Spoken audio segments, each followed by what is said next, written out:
Hello, আসসালামু আলাইকুম। কি অবস্থা সবার? আজকে যে বিষয়টা শেয়ার করব, 200 টাকায় ফুচকা প্রতিযোগিতায় সেকেন্ড হয়ে কিভাবে আমি টাকাটা উসুল করলাম সেটা আজকে আপনাদের কাছে শেয়ার করব।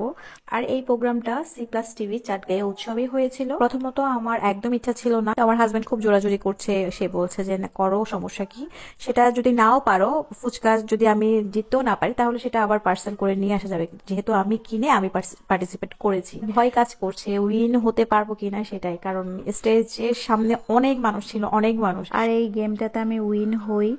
এরপরে তো প্রাইস হিসেবে ছিল বিট চট্টলা থেকে 2 জনের খাবার ফ্রি, আপনি যে কোনো সময় 2 জন গিয়ে খেয়ে আসতে পারবেন। তো আমরা ওখান থেকে বের হয়ে চলে যাই বীর চট্টলাতে, কারণ আবার কখন না কখন বের হই।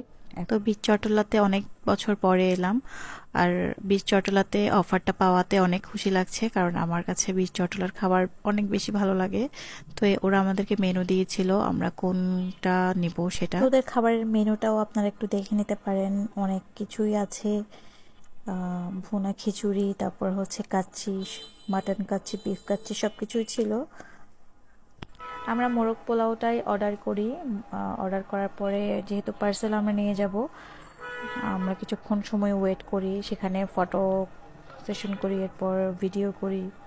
আসলে আমার কাছে বীর চট্টলা পরিবেশটা অনেক ভালো লাগে, অনেক সুন্দর লাগে, ওদের ডেকোরেশন, তারপর হচ্ছে খাবারের কোয়ালিটি। অনেক আগে এসেছিলাম, তো সি প্লাস টিভি চাটগাঁয়ে উৎসবের উসিলায় আমাদের আসা হলো।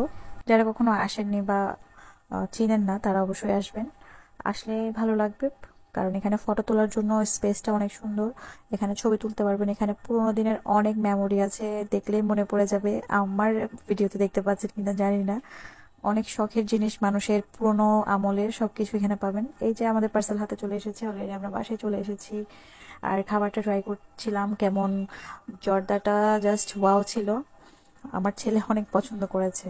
এই ছিল তাদের মোরগ পোলাও, খাবারটা অনেক ভালো ছিল, টেস্ট ছিল, মোটামুটি আমাদের টাকা উসুল। আর এই ছিল আমার আজকের ভিডিও, তো কেমন লেগেছে অবশ্যই জানাবেন। সবাই ভালো থাকবেন, আল্লাহ হাফেজ।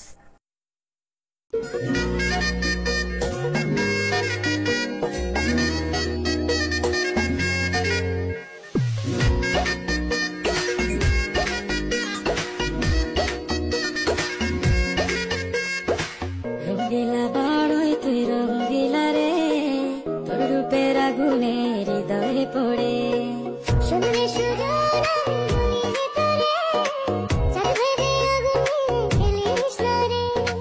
তোর রূপের ঝলকে মন নিল পলকে, তোর রূপের ঝলকে মন নিল পলকে, তোর ছাড়া এখন আমি বাঁচি কি করে। শুনলে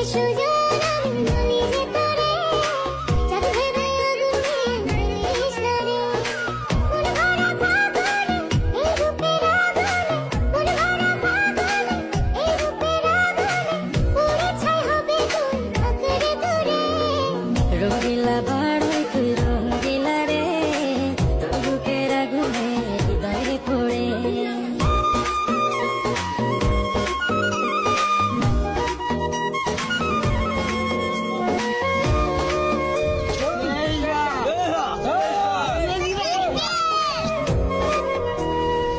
এই জীবনে আর কিছু পাইবা না পাই, সুখে দুঃখে পাশাপাশি তোকে শুধু চাই। আপনি জানেন আপনাকে কেন ইগনোর করা হয়? তাহলে শুনুন, কেউ যখনই আপনাকে একবার ডাকবে, আপনি দৌড়াতে দৌড়াতে চলে যান তার কাছে, আর এটা কিন্তু একদম করবেন না। তখন কিন্তু আপনার ভ্যালু কমে যায়, তখন আপনি খুব সস্তা হয়ে যান ওই মানুষটির কাছে। আপনি কিছু মানুষকে প্রয়োজনের থেকেও বেশি ভালোবাসেন, যার কারণে তারা আপনাকে ইগনোর করে, সেটা আপনি বুঝতে পারেন না, আর সেই কারণে আপনার কোনো মূল্য নেই তার কাছে। আপনি প্রচুর এবং মন খুলে কথা বলেন, এজন্য আপনাকে মূল্য দেয় না। আপনি প্রচুর এবং মন খুলে কথা বলেন, সেজন্য আপনাকে মূল্য দেয় না সমাজ। আপনি সবাইকে আপন ভাবেন, তাই আপনার ভাবনাগুলো সবকিছু তাদের কাছে প্রকাশ করেন, আপনি তাদের সাথে সব কথা শেয়ার করেন, এতে তাদের কাছে আপনার ভ্যালু কমে যায়, এই জন্য আপনাকে ইগনোর করে, আর একদম আপনাকে সস্তা মনে করে। আর এগুলো যদি আপনি বোঝেন, তাহলে আপনি কার সাথে কিভাবে চলতে হবে, কিভাবে কথা বলতে হবে, সবকিছুই বুঝতে পারবেন।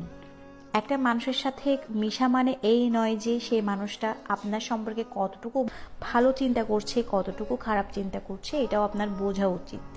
সব কথা সবার সাথে শেয়ার করতে যাবেন না, দেখবেন আপনার পিছেও সে কথাগুলো নিয়ে সে কথাগুলো আবার রটাচ্ছে।